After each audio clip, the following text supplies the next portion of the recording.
السلام علیکم ورحمۃ اللہ وبرکاتہ۔ محترم ناظرین و سامعین، ماہ رجب المرجب کا آغاز ہو چکا ہے۔ نبی پاک صلی اللہ علیہ وسلم اس مہینے کے آغاز کے ساتھ ہی ایک خصوصی طور پر یہ دعا فرمایا کرتے تھے: اللہم بارک لنا فی رجب و شعبان وبلغنا رمضان۔ اے مولا، تو ہمارے رجب میں اور شعبان میں برکت عطا فرما اور ہمیں رمضان نصیب فرما۔ یوں تو ماہ رجب کو کئی حیثیتوں سے خصوصیت حاصل ہے، اور یہ مہینہ حرام مہینوں میں سے ایک مہینہ، بزرگ مہینوں میں سے ایک مہینہ ہے، قابل احترام مہینوں میں اس کو شمار کیا جاتا ہے۔ اور اس مہینے میں اہل ہند کے لیے، ہندوستانیوں کے لیے خاص طور پر ایک عظیم المرتبت شخصیت حضرت خواجہ معین الدین چشتی حسن سنجری ثم الاجمیری رحمۃ اللہ علیہ کی عرس کی مناسبت سے ایک خاص اہمیت رکھتی ہے۔ اور اس ماہ مبارک کو من جملہ خصوصیات کے حضرت خواجہ صاحب کا عرس نے اور بھی اس کی عظمت اور شان میں اضافہ کر دیا۔ حضرت معین الدین چشتی اجمیری رحمۃ اللہ علیہ سلسلہ عالیہ چشتیہ کے بہت بڑے بزرگ ہیں۔ ہندوستان میں عمومی طور پر اور خصوصی طور پر آپ کا فیض جاری و ساری ہے۔ بلا مذہب و ملت لوگ حضرت کے فیض سے مالا مال ہو رہے ہیں، اور حضرت معین الدین چشتی اجمیری رحمۃ اللہ علیہ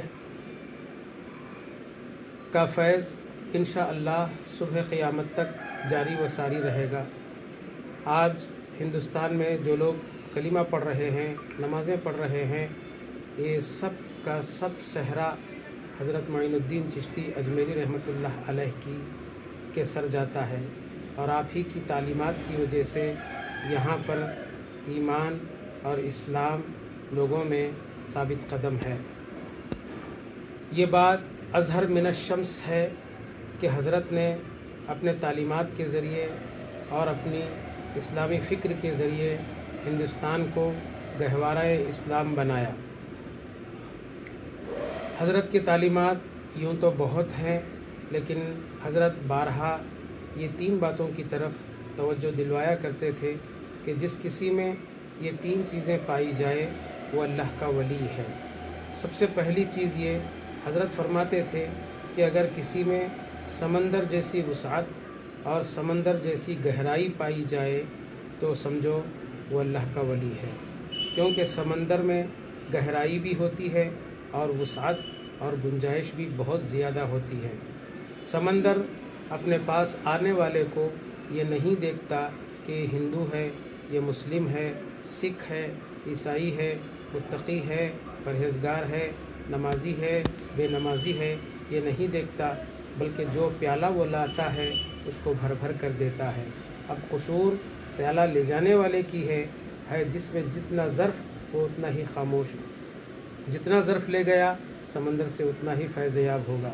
دوسری بات آپ جس کی طرف توجہ سے فرمایا کرتے تھے کہ اگر کسی میں سورج جیسی شفقت ہو، یعنی سورج جب نکلتا ہے تو وہ اپنی کرنیں بکھیرنے میں فرق و امتیاز نہیں کرتا، وہ یہ نہیں دیکھتا کہ یہ آبادی مسلمانوں کی ہے یا غیر مسلم کی ہے یا متقی پرہیزگاروں کی ہے یا اور لوگوں کی ہے، بلکہ یکسانیت کے ساتھ سب پر اپنی کرنیں بکھیرتا ہے۔